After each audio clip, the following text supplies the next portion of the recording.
Gurguddonni baay'een utuu jiranii Gati maaliif baasa Olmaa kee hundumaa Ulfina sii kenna Gati maaliif baasa Olmaa kee hundumaa Ulfina sii kenna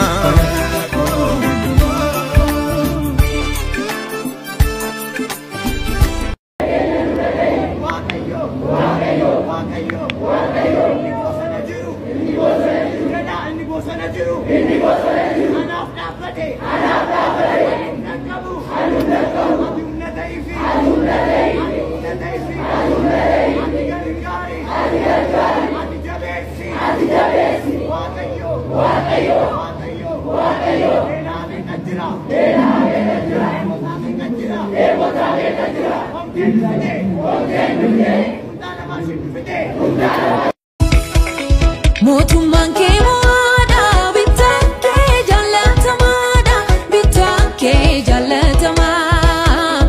Aangoon kee olaanaadha, maqaan kee sodaatamaadha. Arrasnan eebbisa. Gaddi keessan ammaa kun gadda keessan isa dhumaa isiniif haa ta'u. Abdii kutannaan keessan ammaa kunis abdii kutannaa isa dhumaa isiniif haa ta'u. Dhiibamuun keessan ammaa kun dhiibamuu keessan isa dhumaa isiniif haa ta'u. Hirriiba dhabuun keessan ammaa kun hirriiba dhabuu keessan isa dhumaa isiniif haa ta'u. Boo'ichi keessan ammaa kun boo'icha keessan isa dhumaa isiniif haa ta'u. Ilaa sodaaf birrannaan isinirraa haa fagaatu. Amantiin keessan akka kattaa haa jabaatu. Amma yaaddanii ol milkaa'a. Ofirraa ta'a ormaafiyyuu eebbataa. Fuulli keessan haa ifu adda argadhaa. Xiqqoo facaasaa baay'ee hammadhaa. Hammeenyi isin hin argatin gaarii isin hin hanqatin. Erga kan Yesuus taatanii oomtuu isinitti hin irratu. Karaa Kiristoos eebba kana hundumaan eebbifamtaniirtu. Nulli asii dhamdus olii qabna Akkam waan dabartuuf mataa cabna Kan namaan barbaannu keenya laannu Diddiga diddignee fuunee nyaannu Dubbiin duraan baddees nu dhufteetti Amma dhugaan jirtus nu ifteetti Biyyi lafaa sichuu wal bukeessa Qaamni siif hin gallee badii keessa Badii si tasaa yoomna babee Nagaan isiniif baay'ee qo'atanii nagaadha. Ani baay'ee nagaadha. Har'a tajaajila gara Bishooftuu kan deemaa jiru balaan konkolaataa na qunnameera. Rakkoo teeknikaatiin karaa gadhiisii konkolaataa nan oofaa ture. Dhagaa kana wajjin walitti hidhame.